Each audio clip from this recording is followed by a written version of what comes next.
a carreira é sua, não é minha e não é da sua empresa. Você tem que ser o ator principal da sua vida, o ator principal da sua carreira.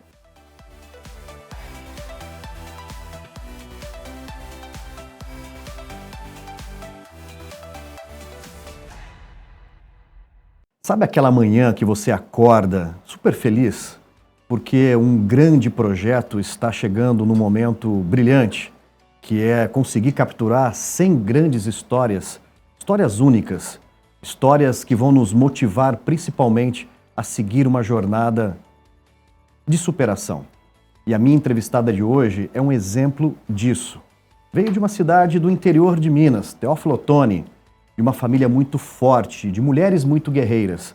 E é esta história que nós vamos bater um papo agora, com Karine Chaves. Karine, que honra poder te receber aqui para bater um grande papo e também reconhecer, né, MCIOs, você como uma grande representante do MCIOs aqui nesse nosso bate-papo. Muito bom dia. Bom dia, Renato. Eu que agradeço o convite, é uma honra para mim estar aqui. E estou muito feliz mesmo. Acho que vai ser um ótimo bate-papo. Que bom. Karine, nós estamos vivendo, né, um momento super importante, né? Tecnologia, a gente já não precisa provar mais o valor que ela traz na vida das pessoas, das organizações, mas nós estamos aqui sim falando de profissão, mulher, tecnologia. E eu queria conhecer um pouquinho da sua história, lembrando lá de trás. Lembra aquela época boa, de infância feliz, da nossa geração? Vamos lembrar um pouquinho dessa época? Claro, claro. O que vem na cabeça de infância, de memórias? Eu tive uma infância muito feliz, Renato. Eu cresci, cresci no interior de Minas. Sou de uma família tradicionalmente mineira, cujo principal negócio da família é pecuária.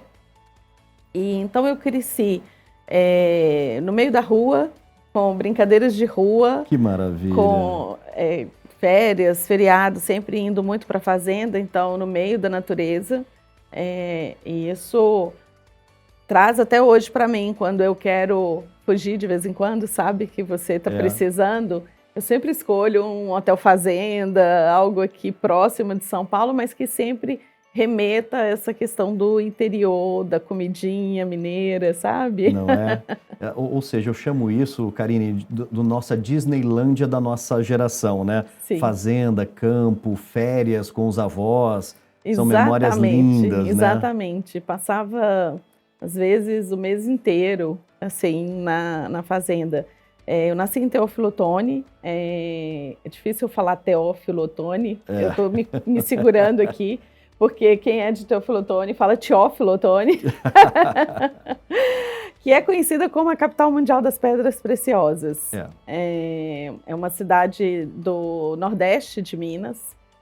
A pecuária e a pedra são os principais negócios da cidade. É uma cidade hoje que tem mais ou menos 250 mil habitantes, politicamente muito forte. A origem do Tancredo Neves é de verdade, lá. Tancredo é de lá, né? Tristão da Cunha, assim, tem uma série de políticos, né, fortes no Brasil que vieram daquela região. Então, eu sempre me lembro muito na minha infância de participar disso, sabe? Da política, da história do Brasil, de ir nos showmícios que antigamente tinha, hoje em dia é diferente. E minha infância foi assim.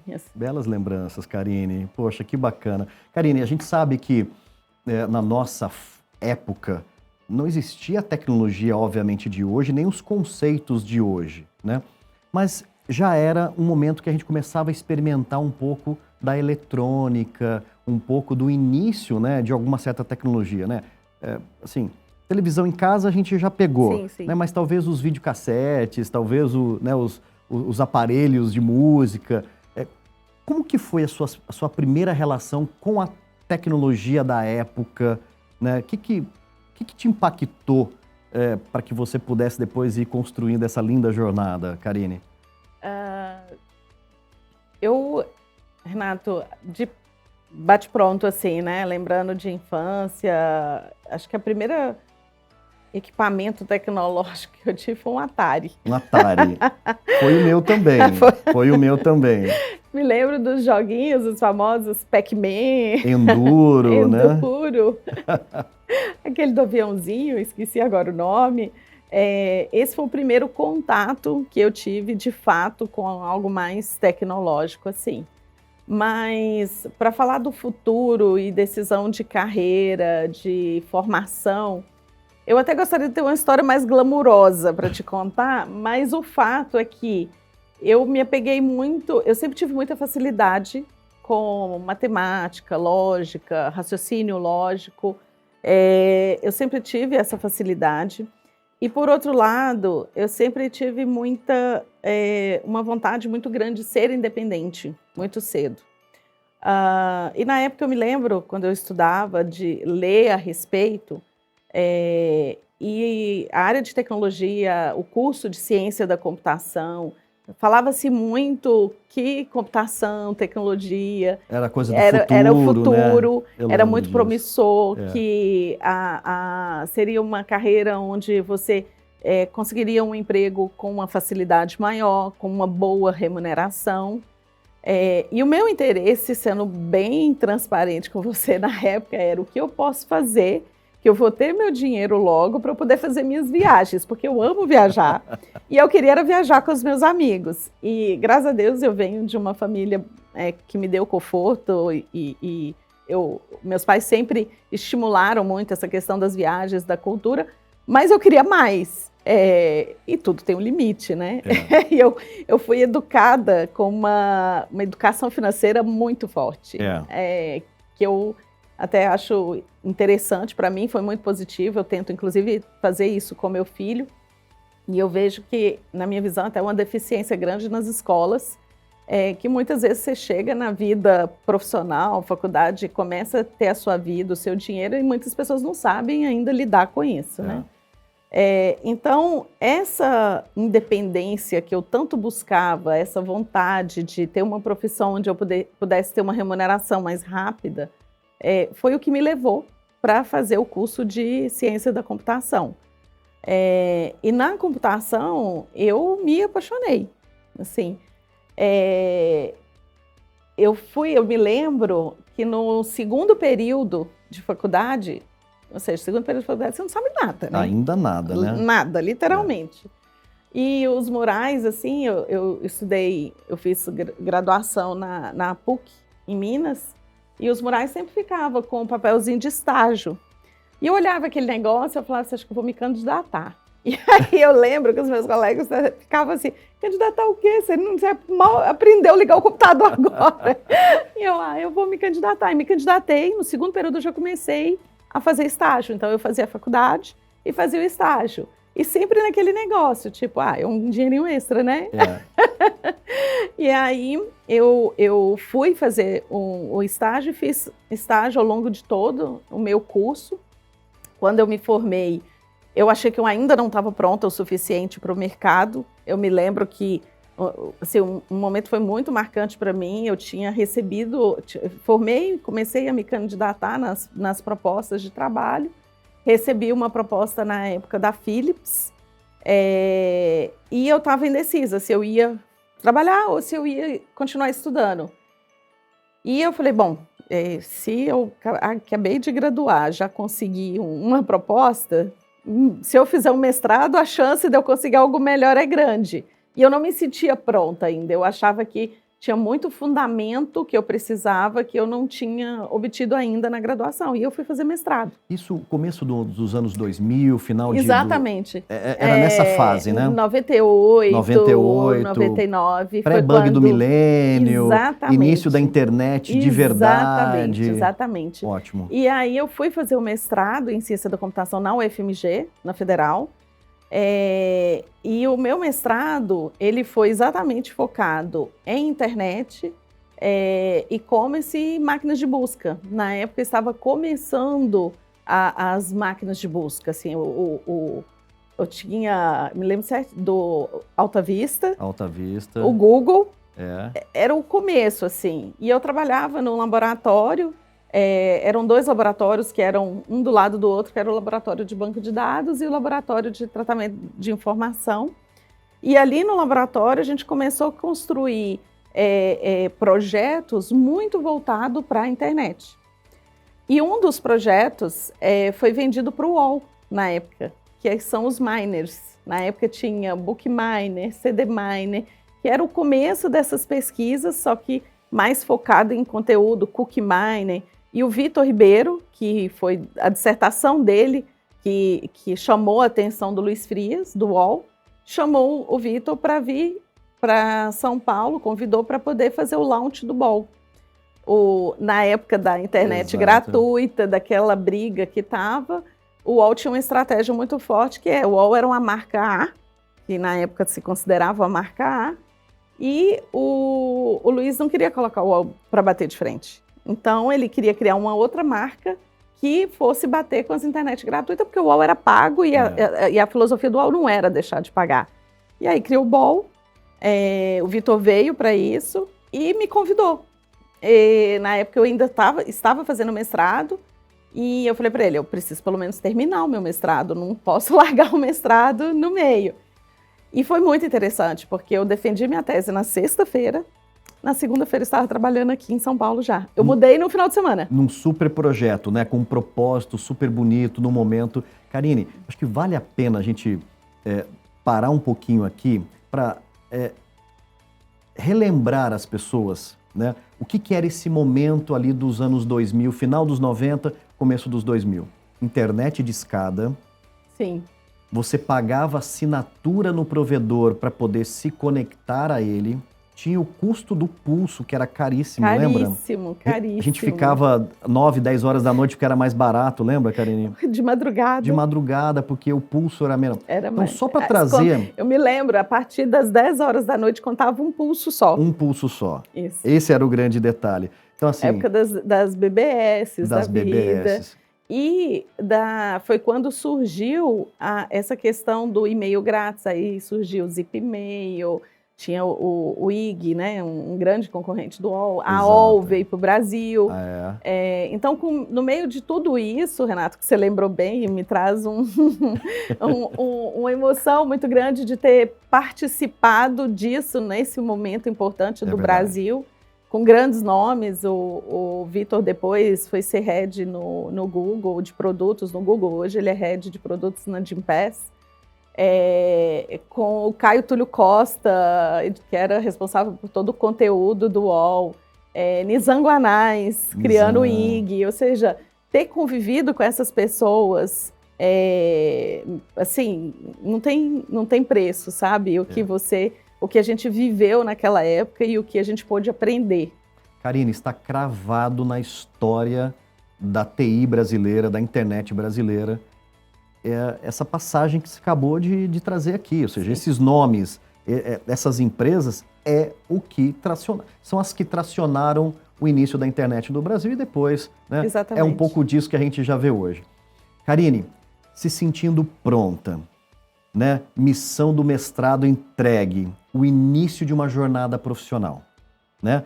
Uma garota que saiu de Teófilo Otoni, com muitos sonhos, entendeu que o melhor caminho para se construir era com o conhecimento, com a dedicação. Isso explica muito quem você é hoje. É a causa que você leva muito com os jovens. A gente vai falar depois disso, né? Mas o quanto que você defende toda uma classe, na importância dela se qualificar, né? Ou seja, ser proativa, né? Uma palavra que você sempre traz muito, proatividade. O jovem tem que ser interessado, curioso. E como que foi essa construção da sua jornada profissional? Porque quem olha Karine Chaves hoje diz, uau, adoraria, nossa, que executiva. Mas eu queria que você mostrasse que mesmo com mestrado foi uma jornada, né, Karine? Renato, there is no free lunch. Yes. Muita gente me pergunta, né, como é CIO, como é ser CIO, o que eu faço para ser CTO? Para mim são duas respostas, assim, estuda e trabalha muito. Sem estudo você não chega e sem trabalho árduo também não chega. Não existe almoço grátis, sabe? A minha jornada foi muito assim, eu vim para São Paulo, engraçado que quando eu estava vindo no caminho para cá, no carro, conversando com o pessoal, eu falei, gente, eu vim para fazer o launch do BOL, que na época não se usava o termo startup. Esse termo veio de 10, 15 anos, alguma coisa assim. Eu vim em 2000 para cá, para São Paulo. Esse ano faz 24 anos que eu estou aqui. E no BOL era um pouco isso, sabe, Renato? Assim, precisava estava todo mundo com fome, precisava fazer café, ia para a cozinha, fazia café, voltava, sentava a trabalhar.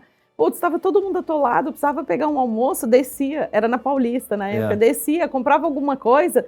Não tinha esse negócio, tipo, eu não fui paga para isso, meu cargo não é para isso. Meu, assim, esquece, né? Não tinha isso. O que tinha é a vontade de fazer as coisas acontecer e dar certo. O launch do BOL, eu me lembro que foram 3 dias sem dormir. Assim, de ir, aquela fase final de teste, ir para o escritório, voltar para casa, tomar um banho rápido ali, voltar de novo.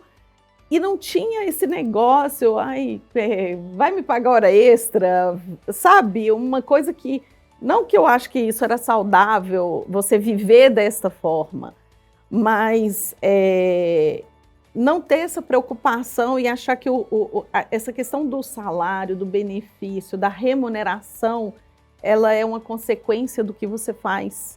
E não isso vir à frente do que você faz de fato. Então, eu vivi isso 10 anos no Grupo UOL. Acho que, se for olhar os principais pontos do UOL, foi o momento do boom da internet e precisava ficar no azul, porque estava todo mundo falindo. O UOL começou a comprar algumas empresas. Tinha o UOL fora do Brasil, a gente precisava consolidar a área de tecnologia aqui no Brasil.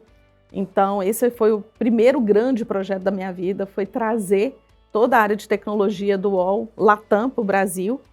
Fiquei 2 anos entre São Paulo e Buenos Aires, porque Buenos Aires era a sede na época.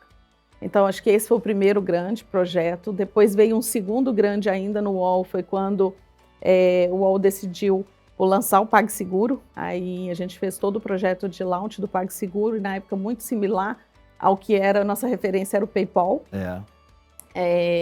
E, por fim, quando o UOL resolveu entrar no mercado de hosting e comprou a Divel. E aí fez o UOL Divel, comecei a fazer essa fusão e logo depois eu saí e fui trabalhar na Vivo. Então, acho que a trajetória no UOL foram muitas coisas, mas, sem dúvida, essas 3 foram as que mais me marcaram. Na Vivo, eu fiz foram 6 anos de Telefônica. Antes, né, era só Vivo, depois a Telefônica comprou a parte que era da Portugal Telecom.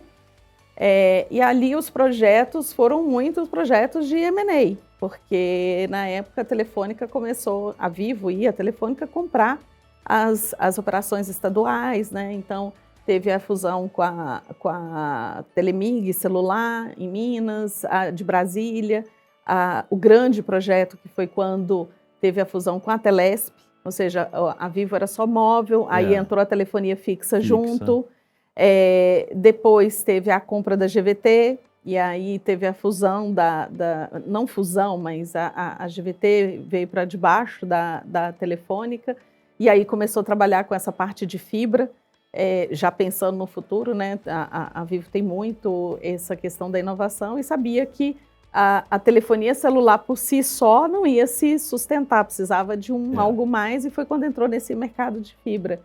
Aí que nasce o Speed, né? Ou seja, os nomes famosos, os Speeds, né? Exatamente, Que bacana. Speed. Peguei a crise do Speed, que não era nada boa. E eu acho que esses momentos são onde a gente mais aprende. Eu falo que na dor você cresce muito. Você cresce como ser humano, como pessoa e também profissionalmente.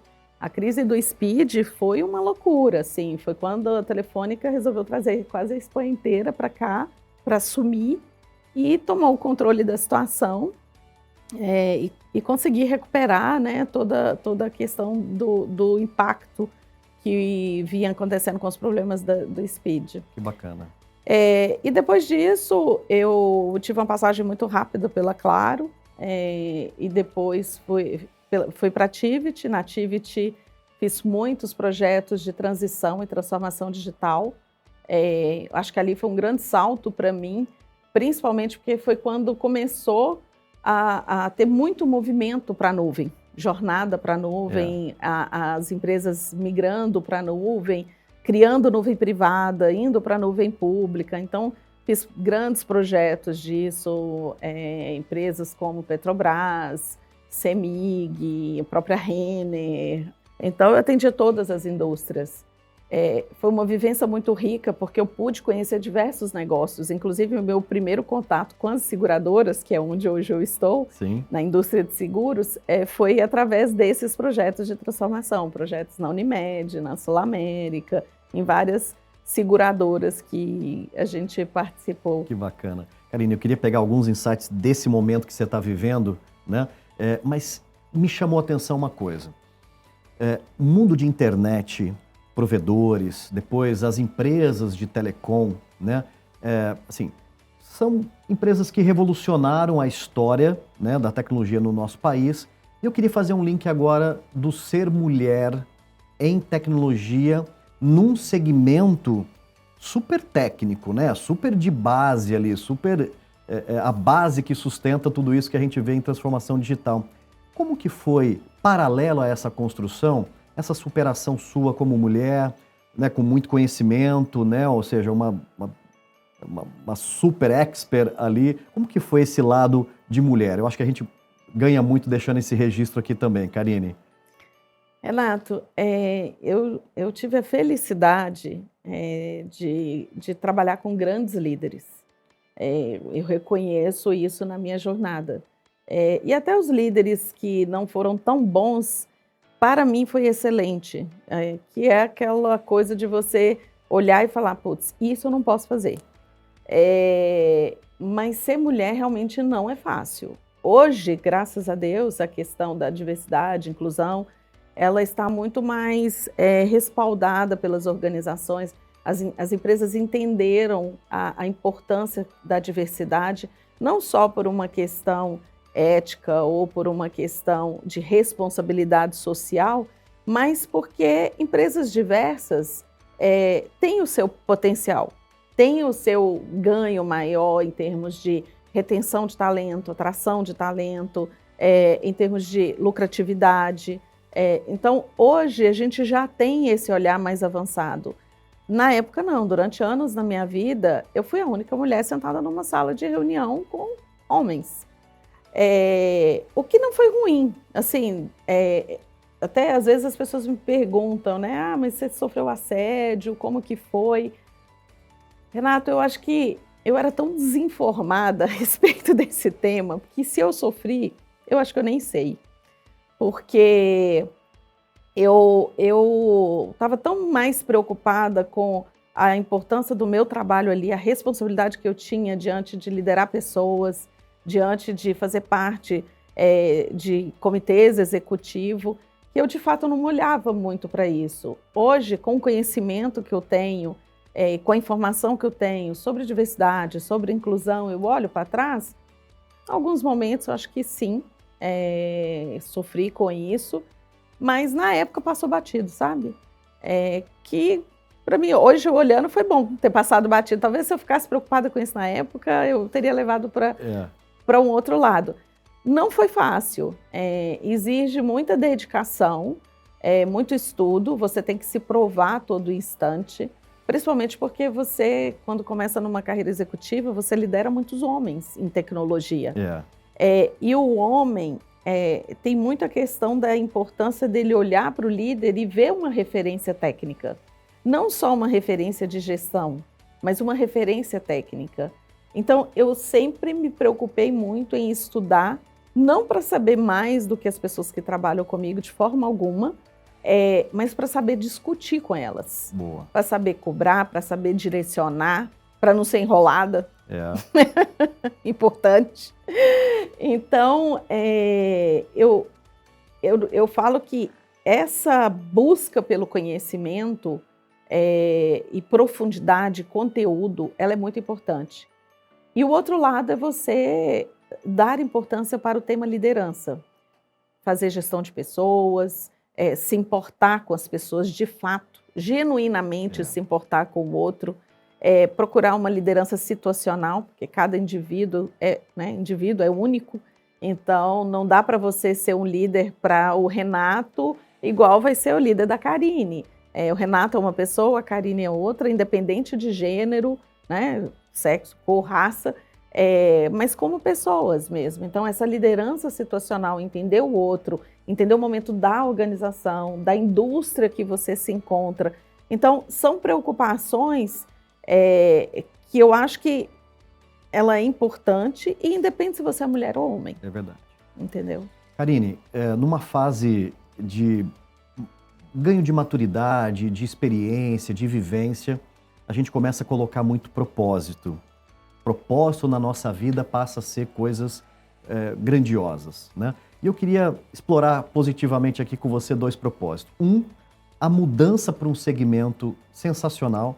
Eu acho que o Brasil, né, e o mercado de seguros no Brasil hoje é um mercado sensacional, e ter liderança feminina, ter a TI sempre forte, né, sendo um grande viabilizador do negócio, ajudando a escalar os negócios.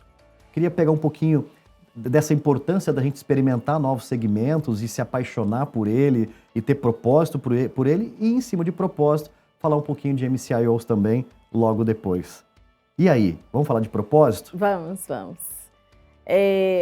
Tudo na vida é propósito, né, Renato? Quando, em vários momentos, as pessoas do meu time conversam comigo, seja para sair, ou seja porque está desmotivado, ou seja, quando o olho brilha, você vê que tudo tem um propósito por trás. E para mim não foi diferente, não é diferente. Eu sou muito movida a desafios, e eu tenho um grande propósito, que é como eu consigo, com o meu trabalho, com o meu conhecimento, agregar valor na organização que eu estou inserida e que eu estou trabalhando, através das pessoas e não a despeito das pessoas. Para mim, as organizações, elas geram resultados através da motivação das pessoas. E esse propósito, ele é importante você entender a missão e o valor e o propósito da organização que você está e o das pessoas para que tenha um fit. Se não existir esse fit, é muito difícil dar certo. E trazer isso também é difícil. Então, o meu propósito, desde que eu, digamos assim, amadureci profissionalmente, é como eu consigo agregar valor e dar resultado na organização que eu estou, trazendo esse valor e esse propósito da tecnologia para o negócio das empresas através das pessoas. Então, isso, e como eu cresço essas pessoas que estão comigo, como eu desenvolvo, como eu ajudo essas pessoas a se desenvolver.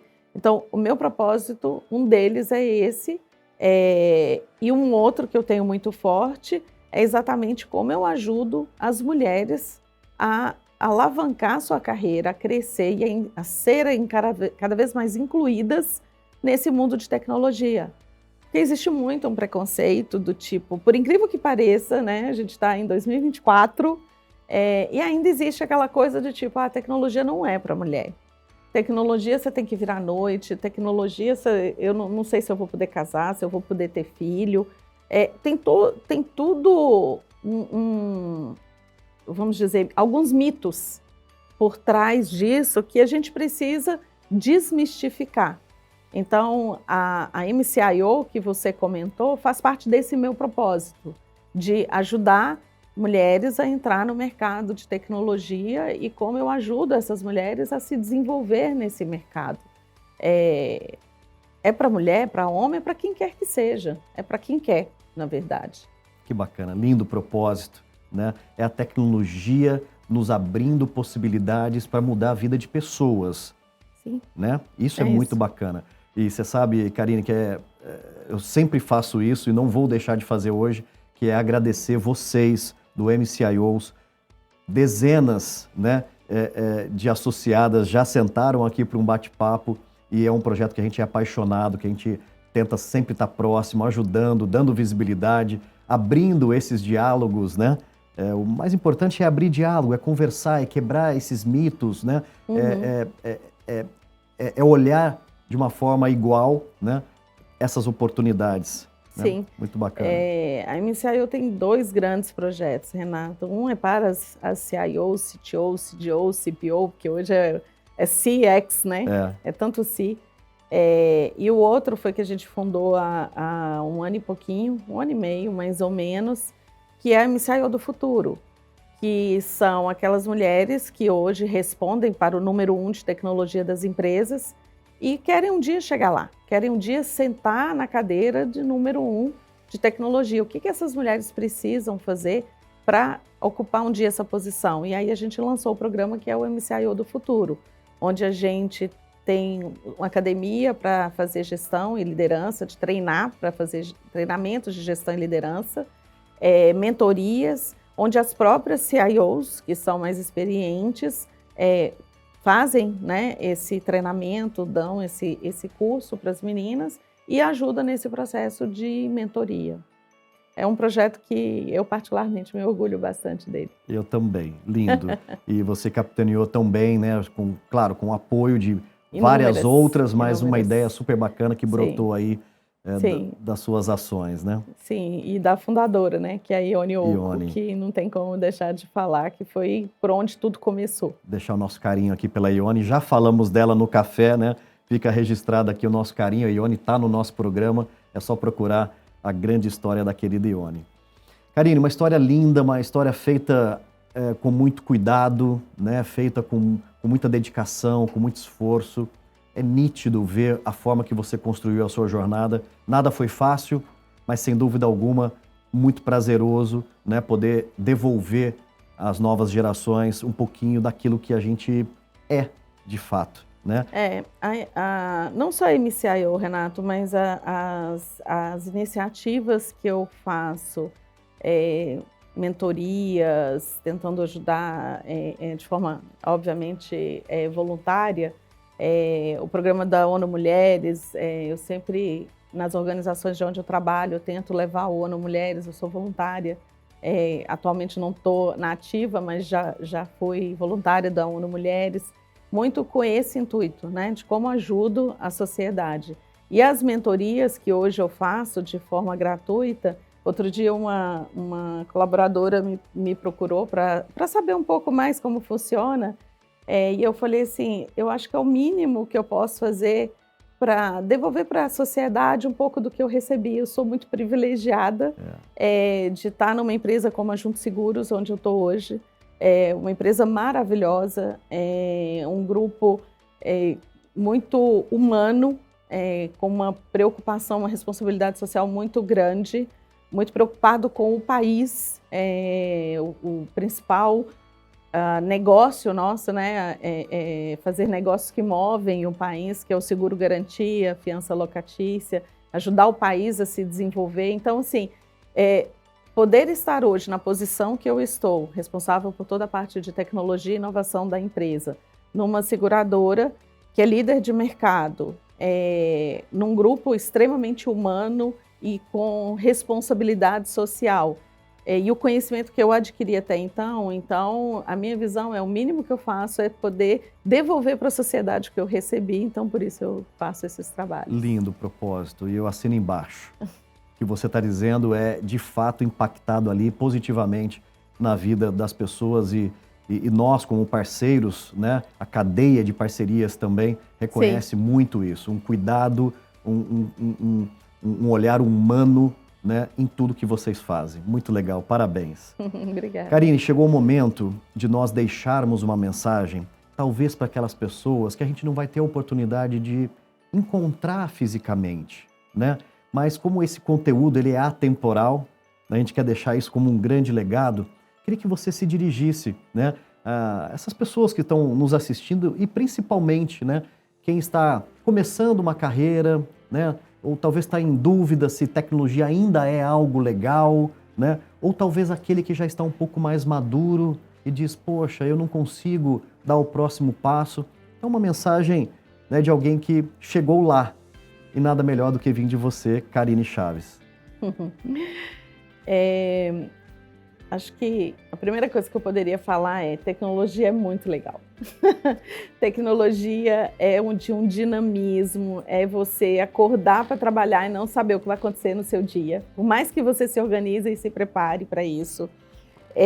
Mas se você é uma pessoa que não gosta de ler, não gosta de estudar, tecnologia não é para você.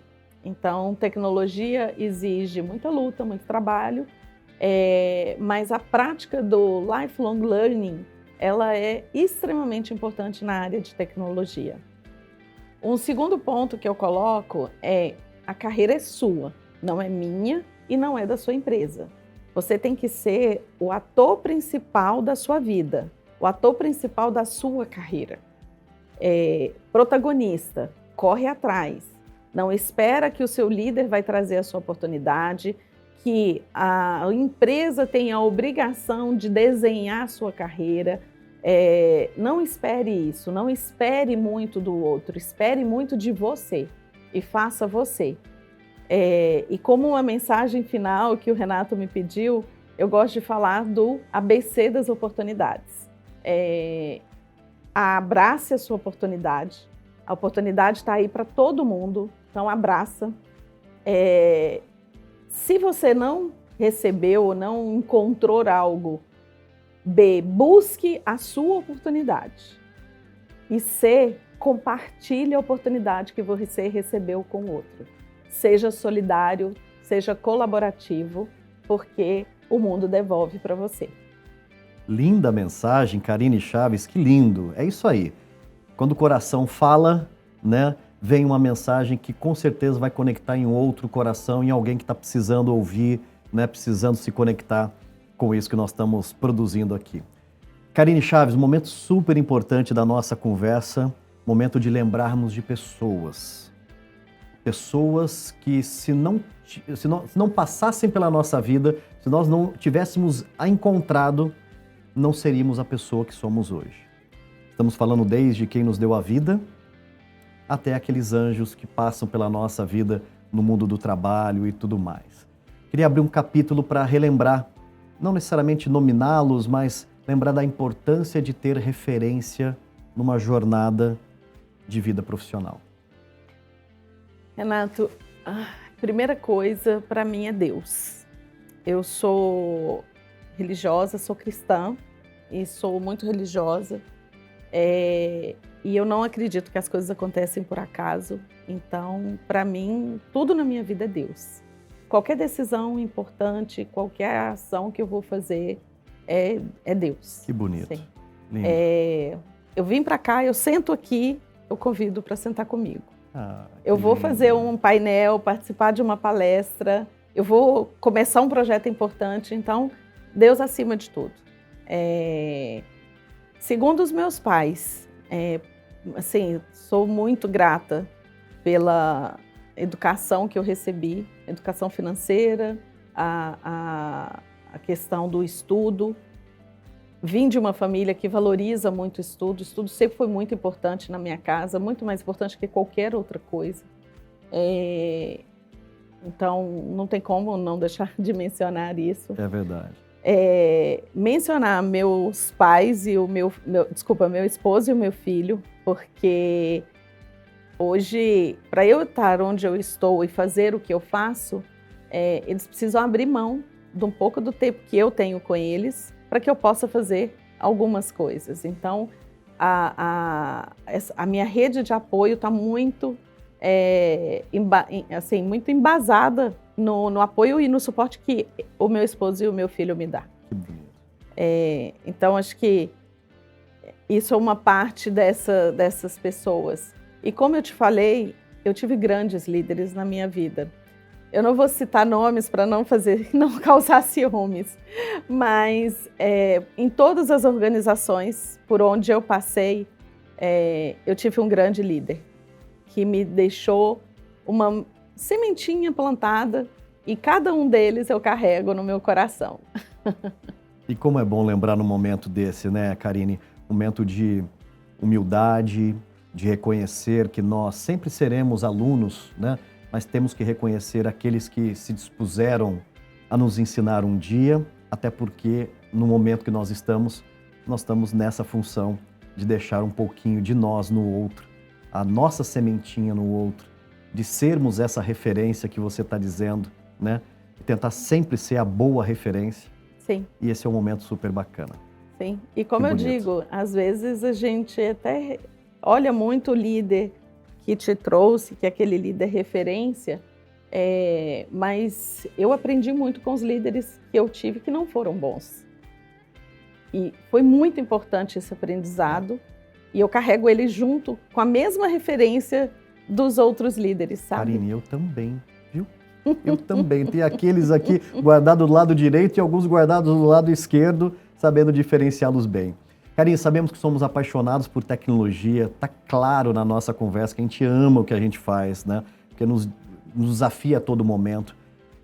Além do trabalho, o que a Karine gosta? Final de semana chegou, o que é aquilo que te conecta com a sua essência, te reabastece? O que você gosta de fazer? Você tem um hobby? Tenho. Eu gosto de muita coisa, eu gosto de viajar, eu sou cinéfila de carteirinha, mas o que me desestressa, vamos dizer assim, é praticar gastronoterapia. Olha, que legal! Então, eu, meu esposo e meu filho, todo final de semana, sem exceção, a gente escolhe um dia, ou sábado ou domingo, para ir para a cozinha. E aí, meus amigos, minha família, eles brincam que é um almoço-jantar, porque a gente começa e, sabe, a questão do... E eu gosto de escolher o vinho, harmonização com a comida, e aí vou preparando desde a entrada, prato principal, sobremesa, com calma, com tranquilidade, saboreando desde o vinho, a comida, fazendo mise en place. Então eu gosto de todo o ritual e passo horas, assim, 4 horas na cozinha. Que bacana. Seja, um grande momento de encontrar pessoas, de unir, né, seja, as pessoas importantes na vida. Sim. Karine Chaves, que honra poder bater esse papo com você. Que trajetória linda, né? Você é uma grande referência para o mercado de TI, você sabe disso. Eu não estou querendo aqui aumentar aquilo que já é grande, né?